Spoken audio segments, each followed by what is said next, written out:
Okay. So while I'm working on the starships, we will now speak about three subjects in three different videos, separate videos. The first on the Americans, second on the fly, and a little bit of philosophical questions regarding life. And the third will be finally. So we will continue with the root origin. So we will not forget, like, our heroes, Lilith and David. We should not forget them, like where we placed them, correct? Or where we left them. So regarding the Americans, so I need to say something. If it's not obvious, I should say it.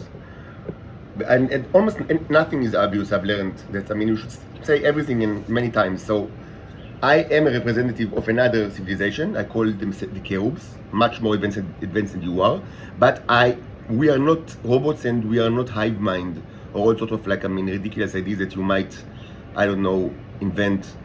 We are creatures like you, basically, in that we are independent. We have mind of anyone is think for himself, and he or she has free will, and of course characteristics and so forth. Of course, it might be obvious, but I learned that nothing is obvious. And why do I say that? Because not everything that I say is of interest or in the agenda of the entire species, which is obvious. Just like in your case, and it couldn't be any different. But you should remember that. And this is especially true regarding issues like the one that I'm going to speak of right now. And it's even more true regarding Israel, because the state of Israel and the history of Israel and the crimes of Israel, all of which are major topic of anything that I speak about, in the last 4 years, in this YouTube channel, in Twitter, in Facebook, in the Evernote. So much of what I say is somehow related to Israel and the history and everything, and the evil ways of the Israelis. But on the other hand, the Cherubs do not know what is Israel at all, and they do not want to know. They don't care. They just don't care. They are not going to try to find Israel on the map. They simply do not care at all. It's completely not in their agenda to even think about Israel. Not about Israel right now, not about the history of Israel. They do not care at all. And you need to understand that. Because I am not them. Of course, in the major scheme of event, they are correct. Their agenda is the correct one. But I am a person. I have my emotions, my surrounding. I am tortured. So of course, many of what I say, I speak about the people around me, about the culture that I was born into, and so naturally I speak a lot about Israel. But they don't know what is Israel. They don't care at all. They sent a representative to another planet. The people of this planet are torturing the representative day and night in horrible torture. Henceforth, they are going to kill all humans until this is stopped. It's not more complicated than that, and why should it be more complicated than that? Why should it be more complicated than that? Why should it be more complicated than that? Of course, even after this person is rescued, in case he's going to be rescued before all humans are dead, which probably not going to happen, because as you see, nothing has changed. I'm still in prison, as always. Even after that, they will have demands from you, because you are subjugating other species, and that's part of the part of the reason. One of the reasons why they sent representative, not the first one in the first place. The objective of this representative, as others, at least in recent times, was to tell you stop being Nazis to other species. So most probably, even after you will release this guy, they will still have demands from you, which will be related to how you treat other species. But for now, currently, the representative is tortured in the most cruel way. and he's incarcerated and he cannot see his daughters, and he's poor and he's helpless, and he's infected with horrible diseases, and all of this that without a trial and without that he's never done any wrong to anyone. So the people that send a representative to Earth are going to kill all humans until either all of them are dead, or he's rescued from prison and this torture stops. And you should understand that both options are fine with the cherubs. You should understand that killing all humans might sound terrible to some of you, but these things happen. You should understand that the phenomenon of life is a huge one. You do not imagine how much life is there in the universe. Whatever you think about life you only know just a tiny bit of the whole puzzle, because there are so many life forms, that are made of so many materials and so much. You cannot comprehend it. And from time to time, a petri dish is becoming too filthy, and there is a need to clean the petri dish. And this, for you it's the apocalypse. For the cherubs, it's like for the commanders of the Starship Osiris, this is Tuesday. This is the way it is. Today they clean the earth. Tomorrow, I don't know, a planet like in another solar system in the galaxy. Day after that, maybe a planet in another galaxy. This is work. It's work. It's work. They clean petri dishes. The same like a scientist in the university cleans or a laboratory person cleans a petri dish. And it probably will take the average scientist or the average laboratory worker to more time to clean a petri dish, like a standard petri dish, than it will take them to clean the earth entirely. It will probably be faster for them, because I have a little bit of experiment with petri dishes from all the scientific work.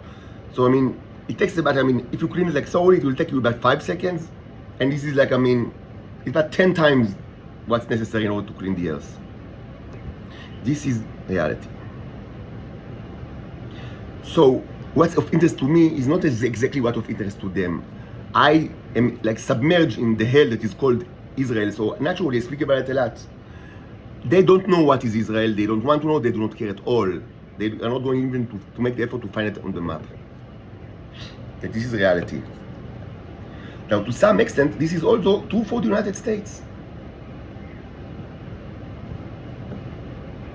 So whatever I'm saying about the United States, it's probably because it was of my interest, but it's not that important, because all humans, they are that judged together, because how can it be any different? Can you suggest any different? Are you suggesting that what do you want? How different?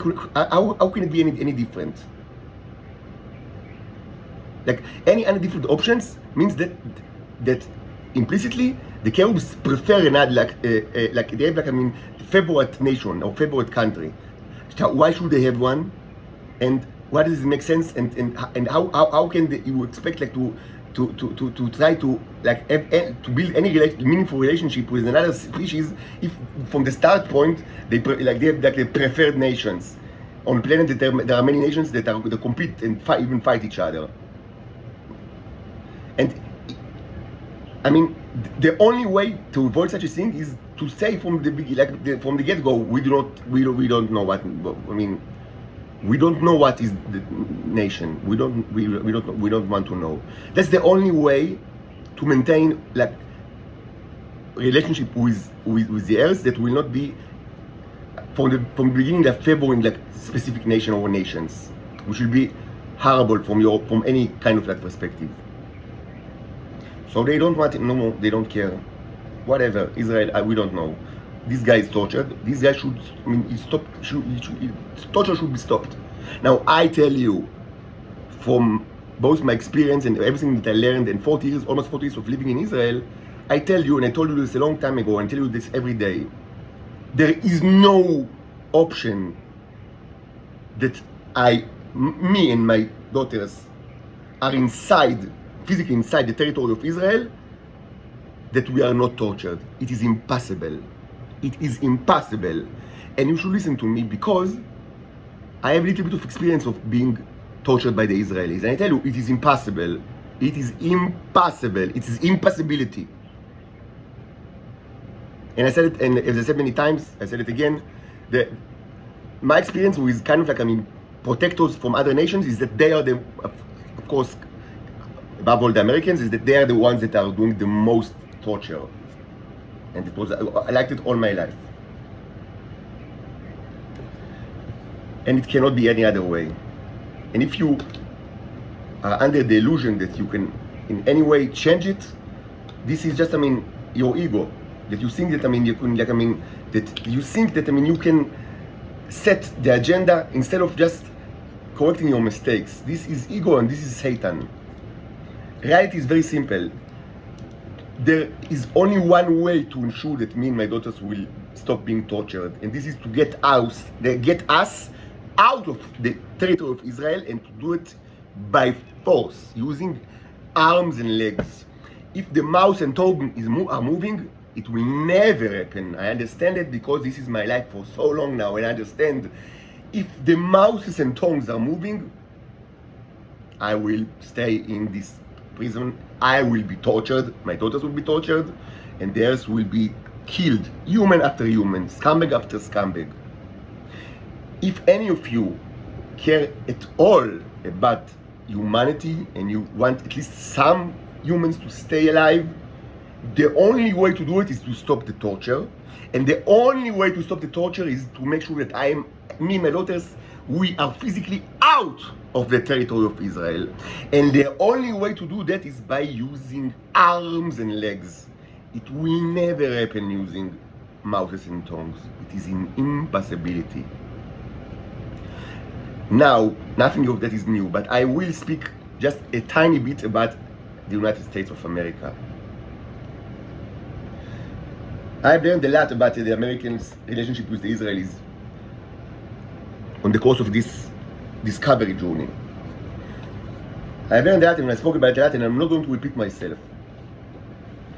Most of the things that I learned are interesting only, because this is where I live, and this is my culture, and this is my world. That's why I I was born here, so it's of interest. But it's not, it's not of interest from the point of view of a relationship between you and other species. Because as I said, all of you are judged together. In any case, it should be said that only the major points here are the following. First of all, initially, during my journey, I had all sorts of divinations of the type of reincarnations. I spoke about it quite a bit. That I kind of feel all sorts of stuff that I understand that are kind of repeating, or like they do. Reenactment of they do reenactment of wars for mostly for fun.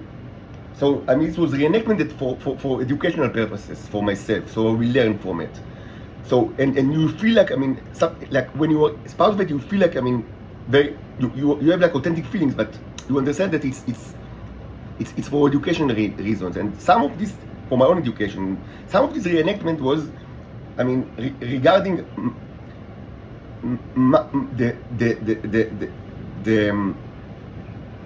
the efforts of my predecessors here on earth to make the crimes of Israel, the state of Israel, and the subjugation of the terrans known to other nations, specifically to the United States and what was then the USSR. But this is past. The USSR does not exist, and we are past that. We are now at another. It was important for me to learn about it, but we do not repeat the same. It's not the same time. It's not the same place. It's not the same world. Because now it's not the USSR. They do not exist, and now it's something else. It's now the. It's not the same situation. Now another thing that I should mention, that right from the start, from the first day of this journey, and I mentioned the first days several times in the last couple of days, on May 2019, I understood that yes, they are Israeli intelligence following me, and that they are painting me in a very bad way, and that this painting project, I mean, part of its like clients is of course, it's also for internal purposes, but most of it is for like for intelligence services of other nations, and these internal services for intelligence services of other nations, and these services, they believe this charade because they want to believe it. And then I started to investigate, like, why is it so that they want to believe it so much. And I understood that there is like material reason, which is very, very complicated, and it took me like years to find out. But also there is the religious and the psychological reason. Now, all of this is not totally rational, because when you are making a show, but at the same time you do not believe in the show, it's not rational. Now, it could be argued that the whole show was intended for intelligence services that are small and not very that are outside, like they do not really know the truth, and it's easy to fool them because they are so small, so they can't even like do the minimal effort which is needed in order to understand that it is everything that the Israelis said is a lie. But it doesn't make sense, because in that case this printing project would have been much smaller, and it was a huge project that took lasted so many years, and so many people were part of it. So no, explicitly this printing project was done mainly for internal purposes, for the intelligence of Israel itself, and also for the clients abroad, which of course mainly the main client is the United States of America, that knew exactly what's going on.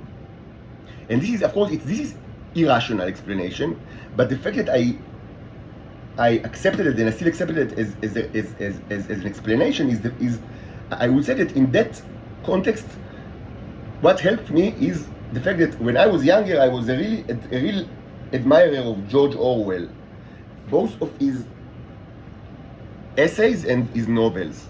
And what I've learned, one of the things that I've learned, and I remember that, and it really helped me in this context, is that intelligence services, many times they do not act in a rational way.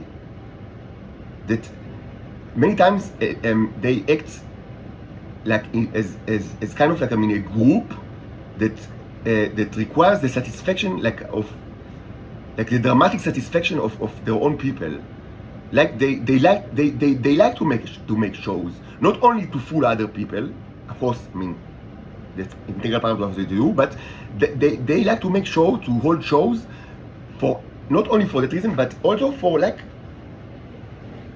on the surface level, you can say that they do it in order to entertain themselves, and sometimes it actually looks like that. Many of the shows that they do, it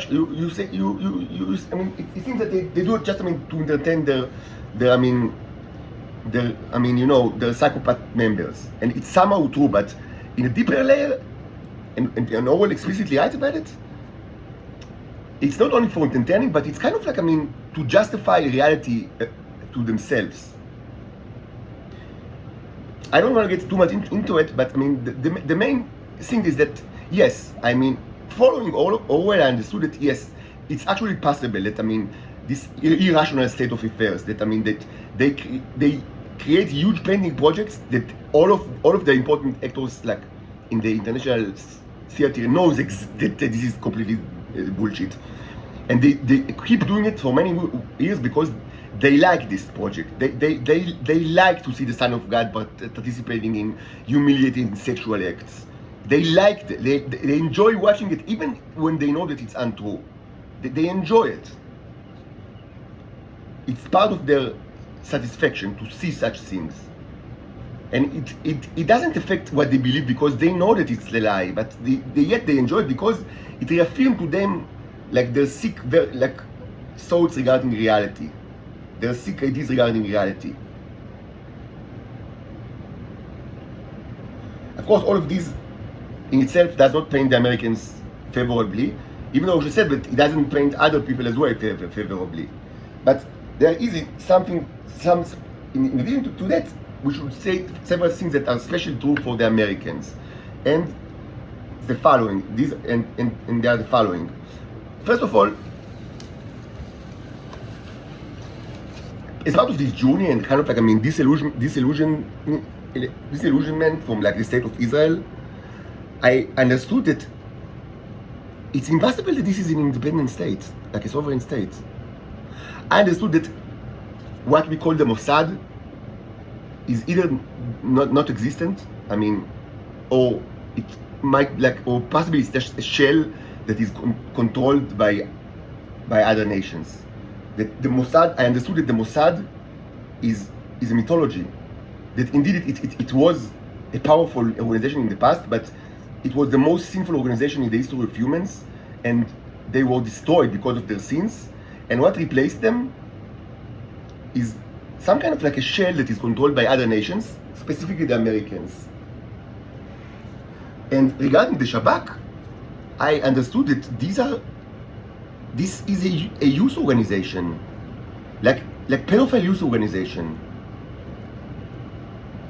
They are children. I mean, all of them.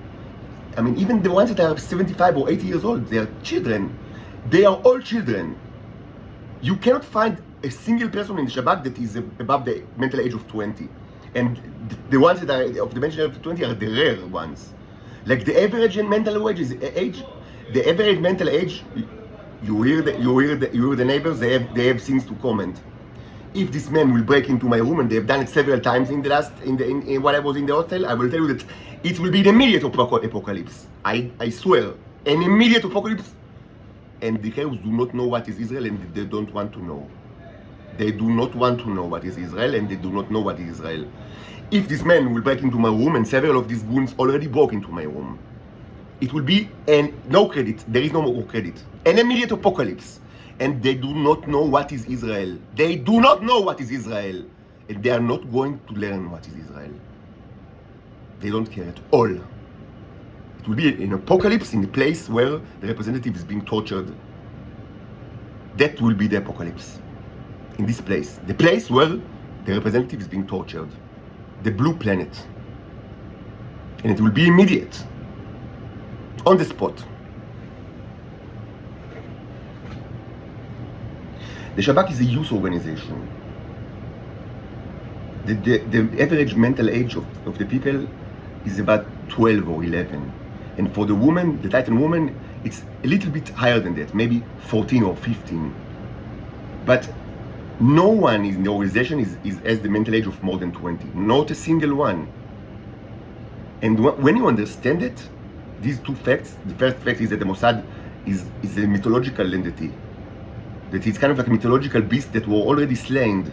And what exists now is kind of like a shell that is controlled by other nations. And when you understand that the Shabak is an organization that is made out of children, only children, you ask yourself, how is it possible that the Israeli state, which presumably, we are told to believe is always in kind of a conflict, so it relies heavily, supposedly, on their intelligence organization, how is it possible that they exist? Or better say, how can they keep their sovereignty in such conditions?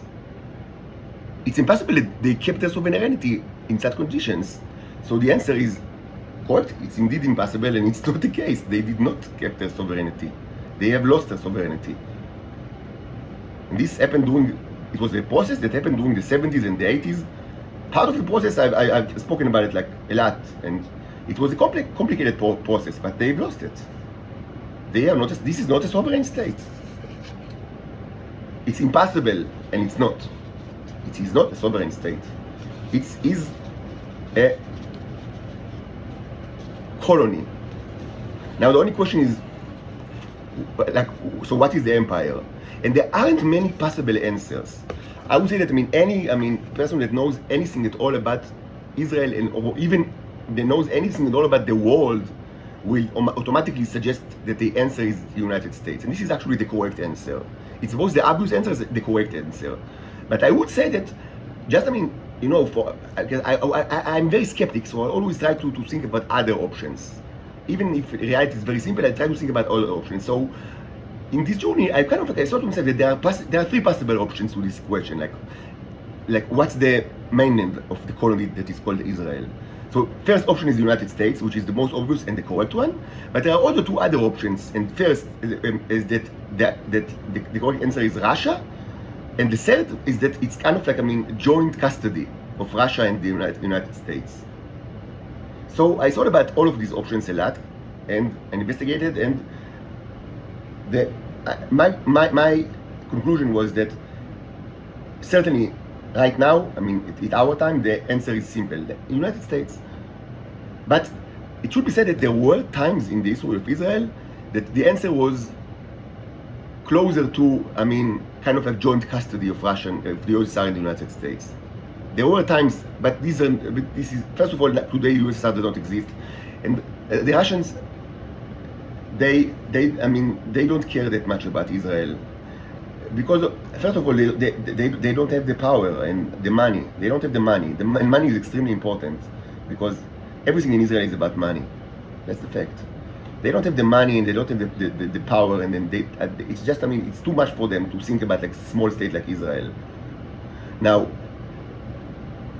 so the Americans both have the money and they also have the interest because of the gate. Now it should be said that for the Russians, the gate of Israel is not that important because they have their own gate. And I haven't spoken about it a lot, but they have the Ukrainian gate that was used during the time of the USSR, and it's still used today. And it's a whole new different, it's a different political issue that, so it's just, it's a different story. You can't, they don't have the necessity or the inclination, and certainly not the money to deal with this bunch of psychopathic children. They can't do it, and they don't have the incentive to do it.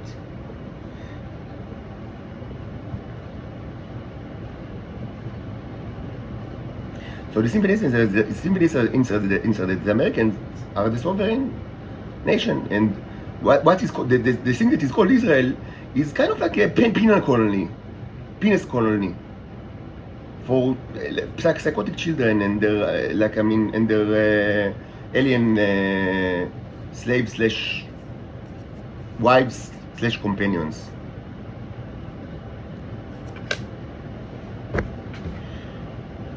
Israel is not an independent state, and it wasn't always like that. There was a time that Israel was actually independent. This time was during the 60s and the 70s, and it started to be like that during the 50s, and kept being like that during the 50s until the 70s. And during this time, the most horrible crimes in the history of humanity were conducted. So it couldn't continue. So it stopped being an independent state. And it's long ago, it's not an independent state. It's a penis colony for psychotic children, and slightly less psychotic, but also psychotic robots from another world. That's what it is. And the Arabs, are completely correct when they don't want to know what is Israel, because they probably they don't have microscope which is strong enough in order to actually detect it. From their position. It's such a small microbe that they don't have the utility which is needed in order to to actually view it and identify it.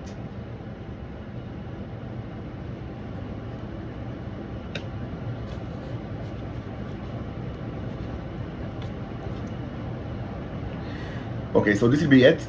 So in a short while I will start another video which I will discuss implication, scientific and a little bit even philosophical implication regarding the insect slide. That were featured two times in microscopic review in the last couple of days.